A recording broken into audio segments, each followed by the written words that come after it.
on va dire, Seth Rollins, il a fait un très bon taf avec la ceinture, mais je trouve que celui qui a, genre, bien mis en avant la ceinture, c'est le run de Damien Priest. Moi, c'est pas que je veux être méchant ou quoi que ce soit, mais la AEW, pour moi, ils écrasent la WWE.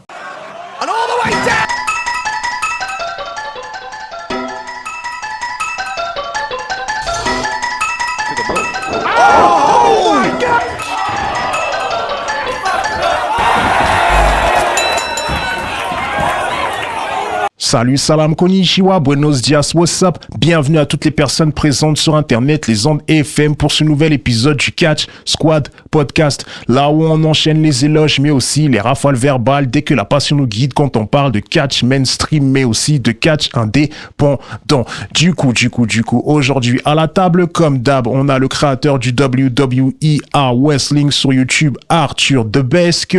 On a notre rappeur, surfeur, World Heavyweight Champion, Radou. Et la magicienne des compos, des instrus, du beatmaking, Kimi Q, a.k.a. l'IST de la Sono TV. Comme d'hab, bienvenue à vous et merci pour les travaux, bien sûr. Même là, ce que fait Jessie Jane, en vrai, c'est intéressant de ouf, tu vois. En vrai, tu sais, genre, parce que moi, je regarde et t'as vu, la meuf, elle vient. Tu sais, genre, elle est totalement dans sa DA en mode, c'est moi qui dirige et tout. Même, genre, son run là, avec la ceinture NXT. C'était carré de ouf et moi je m'en rappelle en plus tu vois quand il y avait eu les débuts autour des débuts de Maria May, maintenant Blake Monroe, et qu'elle avait un match contre Jordynne Grace et à Evolution 2 et comme bon tu sais vas-y elle vient elle conserve sa ceinture et tout et avec sa team c'est l'impression en mode c'est les nouvelles bullies de NXT la façon. Ah, en effet, et c'était le cas depuis un moment. C'est juste que là, ça a été montré, on va dire entre guillemets, au grand jour, sur un PLE, comme ils appellent ça, même si j'ai envie de dire pay-per-view.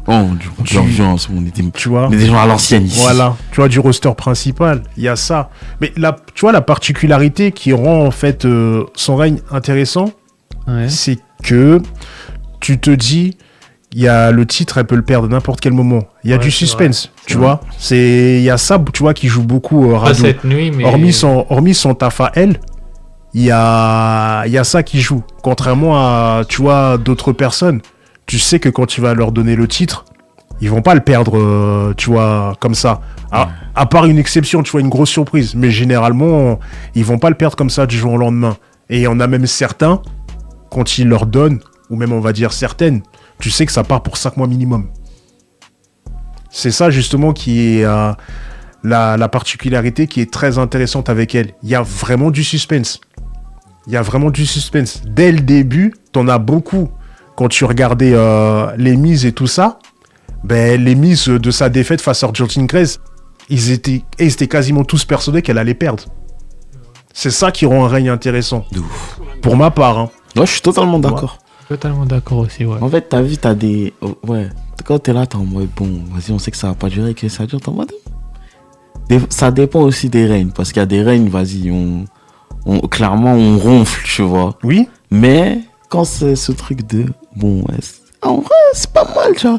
Genre, c'est les règnes que tu t'aimes détester, tu vois. Je trouve ça cool de ouf.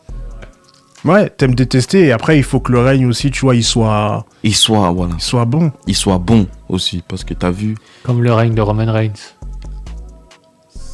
Au début, c'est... Ouais, genre après... Ouais, c'était...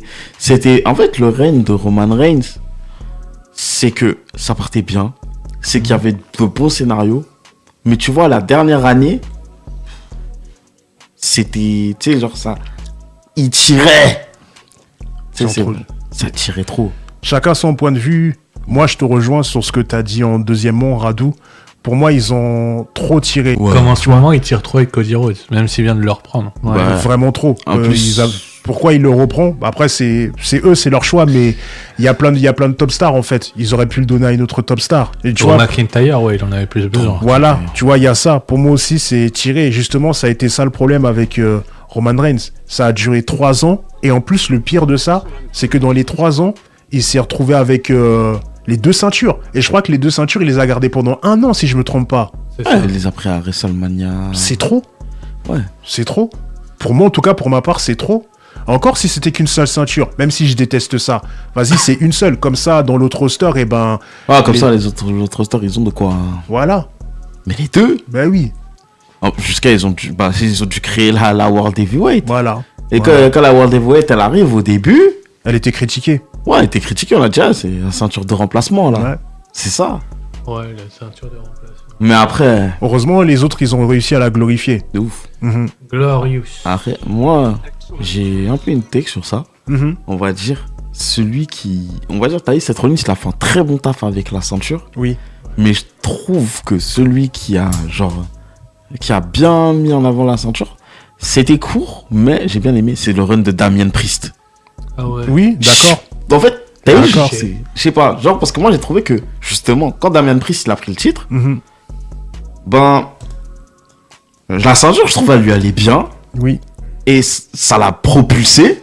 Parce que à un moment, je regardais Damien Priest, j'étais en mode... Ouais, ok, vas-y, lui, tu vois. Oui. Damien Priest, ouais. le mari de Lola Vice, au passage. Ok. Soit. Mais tu sais, genre, je le regardais en mode... C'est pas son mari. Ouais, mais tu sais, genre, je le regarde en mode, vas-y, lui. Oui. Là, je vois la ceinture, je vois comment il porte la ceinture, je fais... Non, ok. J'aime bien comment il a porté tout. J'aime bien comment ça rend sur lui et tout. Et mine de rien, il a eu un très bon règne. Oui. De très très bons matchs. Et là, il tourne en rond. Mais bon, Ça, c'est triple pif, hein, on peut rien y faire. voilà. Triple pif. C'est l'habitude des officiels, on dirait. Hein. De ouf. Ouais, c'est ça. Hein. Triple pif, on a un message pour toi. Beaucoup d'officiels ont fait ça. De ouf. Moi, j'ai un message pour triple pif. Quel bail. Vas-y, passe rapidement ton message. We want mania in French. We want mania in French. De ouf. Mais ouais, on Peut-être Donne-nous un jour. WrestleMania, là, triple pif, t'attends quoi? Tu donnes à l'Arabie Saoudite Royal Rumble. Bientôt, tu vas donner ta bagnole à l'Arabie Saoudite, non? En vrai, c'est Tikeo qui a donné le... Ouais, c'est eux. En vrai, c'est Tikeo. C'est Tikeo. C'est eux, depuis longtemps, qui font des affaires avec l'Arabie Saoudite Mais via on- l'UFC et tout ça. On critique beaucoup triple pif, mais en vrai, c'est pas que lui. Il y a, quoi il s'appelle, l'autre, là? Nick Khan. Ouais, Nick Khan. Et il y a Chikao qui est derrière, et c'est The Rock qui a le dernier mot à chaque fois. Hein. Ben là, c'est Tikeo, en tout cas. Ouais, Ouais, c'est bah, Tikeo. c'est The Rock qui a le dernier mot à chaque fois sur les bookings, sur tout ce que vous voulez. C'est The Rock qui décide Enfin, à la fin, Bah, c'est sûr. En tout cas, pour les ventes de pay-per-view, là où ça doit se dérouler, c'est Tikeo. là, c'est Tikeo. Oui, c'est The Rock. Après, c'est pas qui The décide. Rock directement Bah, lui. c'est un peu lui le patron de TKO. Hein. Non, il est pas patron, c'est juste. Il fait partie de haut placé, mais c'est pas lui le patron. C'est pas lui le patron. Ça veut dire, c'est pas. Genre, c'est pas lui qui prend les décisions vraiment en mode booking et tout. Lui Il encore. s'appelle le boss alors. Ouais, Ah, non, en fait, il s'appelle le boss parce qu'il a envie de s'appeler le boss. Mais Ah oui, je sais. comment dire, en fait, il n'y a pas que ça. Tu vois, pour les placements de pay-per-view et tout ça, lui, étant donné que c'est pas lui le plus haut patron de Tikeo, c'est pas lui qui a le dernier mot. C'est pas lui qui gère ça. le plus haut Non, patron j'ai dit ça. Je connais pas leur blaze. Ah, ok, d'accord. Ok. C'est qui le D'accord. plus haut patron, tu sais pas? Je connais pas son blaze. J'ai même pas envie de le savoir en vrai. Bon, en vrai, non. Maintenant- Mais savoir des types là qui gâchent notre. Mais Ouais, en, bah oui. en tout cas, en ce Maintenant, moment, moi, après, je veux... Maintenant, après, juste un instant, s'il te plaît. Vas-y. Maintenant, après, en ce qui concerne le booking, comme il est plus haut que les triple pif et tout ça, quand il veut mettre son nez dedans, il arrive à avoir le dernier mot. Surtout en ce qui le concerne lui, étant donné qu'il a son propre booker. C'est ça. Arthur, à toi.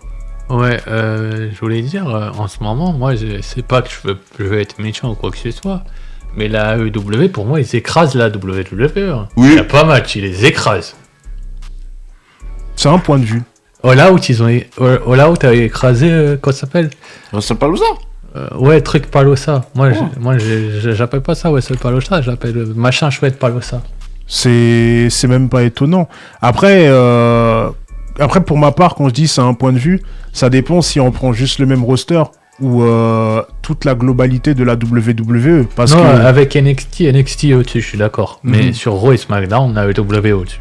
Oui, totalement. Bah, de toute façon, comme t'as dit, All Out, le niveau, il était bien plus haut par rapport à Wrestler Palooza. Bah Il ouais. était vraiment bien plus Il y avait haut. bien plus de monde devant All Out que devant Wrestle Palosa. Hein. De toute façon, même d'entrée de jeu, avec le premier match, ils se sont tirés des rafales dans le pied.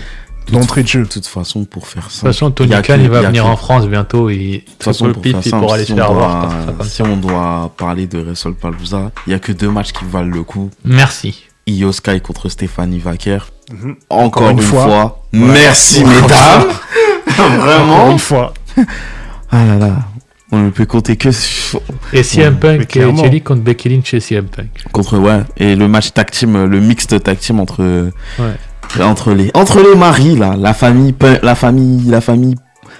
Punk et Jay et Becky Lynch avec Seth Rollins. C'est vrai que c'était divertissant. C'était divertissant. Même les entrées. Ouais. L'entrée de Seth et Becky. Le fit matching. Leur costume de Megamind. C'est n'importe quoi. C'est fou. Mais même tout le match. Et Jelly, elle a pas perdu de sa Quel superbe dans le foyer. ring. Franchement, j'étais épaté. J'étais content. J'ai rien. C'est cool. C'est bien ce que je dis sur les entrées parce que l'impression que ça donne, même de façon, c'est même ce qu'ils ont voulu montrer. C'est qu'il y a un couple qui vient juste pour la bagarre et puis un autre qui vient pour se mettre en scène et tout ça. Pour dire qu'on est là, comme vous dites, les boucs entiers de la sagacité. Vraiment les boucs entiers de la sagacité. Et là, sans vous en rendre compte, vous savez pas que je suis gentiment revenu sur le sujet des tag teams. Bien joué. Voilà. Jackson trying to get out of the